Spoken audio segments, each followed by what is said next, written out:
একটা দিন যেদিন পৃথিবী থমকে দাঁড়িয়েছিল, একটা মাঠ যেখানে সত্য আর মিথ্যার মধ্যে হয়েছিল চূড়ান্ত লড়াই। একজন মানুষ যিনি বলেছিলেন মৃত্যু সম্মানজনক যদি তা হয় অন্যায়ের বিরুদ্ধে। সেই দিন আশুরা, সেই যাত্রা কারবালা। আশুরা এই একটি দিনকে ঘিরে লুকিয়ে আছে বহু নবীর স্মৃতি, বহু ঘটনার স্বাক্ষর। এই দিনেই আল্লাহ হযরত আদম আলাইহি ওয়াসাল্লামের তাওবা কবুল করেছিলেন। এই দিনেই হযরত ইব্রাহিম আলাইহি ওয়াসাল্লাম আগুন থেকে নিরাপদে বের হয়ে এসেছিলেন।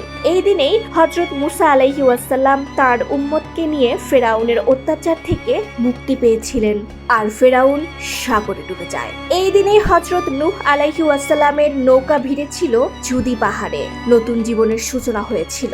রাসূল সাল্লাল্লাহু আলাইহি ওয়াসাল্লাম আশুরার দিনে রোজা রাখতেন এবং সাহাবীদেরও উৎসাহিত করতেন রোজা রাখতে। তিনি বলেন, আশুরার রোজা বিগত 1 বছরের গুনাহ মাফ করে। সহিহ মুসলিম। এমনকি তিনি আরো বলেন, আমি মুসার অনুসারী, তাই এই রোজা রাখি। সহিহ বুখারী। ইসলামের ইতিহাসে সবচেয়ে হৃদয় বিদারক ঘটনা ঘটে 61 হিজরির 10ই মুহররম আশুরার দিন। খিলাফতের নামে ইয়াজিদ নামক এক ব্যক্তি ইসলামের আদর্শকে বিকৃত করেছিল। তিনি ছিলেন অত্যাচারী, অন্যায়ের প্রতি ইসলামের নামে চর্চা করেছিল অশ্লীলতা ও জুলুম।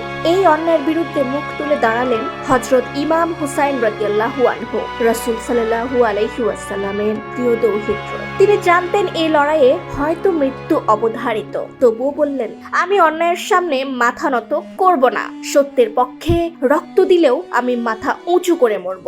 মদিনা থেকে পরিবার ও অল্প সংখ্যক অনুসারী নিয়ে রওনা দিয়েছিলেন কুফার উদ্দেশ্যে। কুফার লোকেরা আগে চিঠি দিয়ে তাকে আমন্ত্রণ জানালেও ইয়াজিদের হুমকিতে পরে তারা বিশ্বাসঘাতকতা করে। কারবালার মরুভূমিতে তাকে থামিয়ে দেয় ইয়াজিদের হাজারো সৈন্য। পানির পথ বন্ধ করে দেওয়া হয়।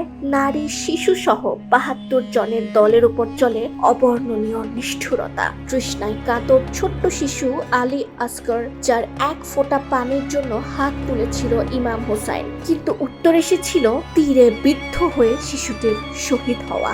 একদিকে ছিলেন ইমান, অন্যদিকে ছিল ইয়াজিদ বাহিনীর জোর। এক এক করে শহীদ হন ইমামের ভাই আব্বাস, পুত্র আলী আকবর, ভাইপো কাসিম ও সাহাবীরা। শেষে দাঁড়িয়েছিলেন একা ইমাম হোসাইন রাদিয়াল্লাহু আনহু। তিনি যুদ্ধ করলেন সাহসের সাথে। তার কণ্ঠে তখন উচ্চারিত হচ্ছিল, হে আল্লাহ, আমি তোমার ফয়সালার উপর সন্তুষ্ট। শেষে তাকেও নির্মমভাবে হত্যা করা হয়। তার মাথা কেটে পাঠানো হয় ইয়াজিদের দরবারে। কারবালা আমাদের শুধুই কাঁদায় না, আমাদের জাগায়, শেখায় সত্যের জন্য কিভাবে আত্মত্যাগ করতে হয়। হোসাইন রাদিয়াল্লাহু আনহু আমাদের শিখিয়েছেন সংখ্যা নয়, আদর্শই শক্তি। জুলুমের বিরুদ্ধে দাঁড়ানোই মুসলমানের পরিচয়। জীবনে মর্যাদা নিয়ে বাঁচা জরুরি, আর প্রয়োজনে মৃত্যু সম্মানের। তাই আশুরায় আমাদের করণীয় 9 ও 10 অথবা 10 ও 11 মুহররম রোজা রাখা, বেশি বেশি ইবাদত, দোয়া, তাওবা ও কুরআন তেলাওয়াত, বিদআত, অতিরঞ্জিত মাতম বা ভ্রান্ত বিশ্বাস থেকে বিরত থাকা, নিজ জীবনে অন্যায়ের বিরুদ্ধে দাঁড়ানোর সাহস অর্জন করা। তুমি কি সত্যের পাশে দাঁড়াতে পারো যখন সবাই চুপ থাকে? তুমি কি অন্যায়ের সামনে ভয় না পেয়ে মাথা উঁচু রাখতে পারো? এই প্রশ্নগুলো এসেছে ইতিহাসের এক রক্তাক্ত দিনের স্মৃতি থেকে, যেখানে কেউ জীবনের নিরাপত্তা নয়, আদর্শের জয়কেই বেছে নিয়েছিল। সেই ঘটনা আমাদের শেখায়, যখন অন্যায় জেকে বসে তখন নীরবতাও পাপ। একা হলেও সত্যের পাশে দাঁড়ানোই প্রকৃত সাহস। সংখ্যায় কম হলে ভয় নেই, যদি চরিত্রে অটল থাকো। এই ভিডিওটি যদি আপনার হৃদয়ে পৌঁছায়, শেয়ার করুন, ছড়িয়ে দিন সত্যের এই শিক্ষা। কমেন্ট করুন আপনিও সত্যের পথে।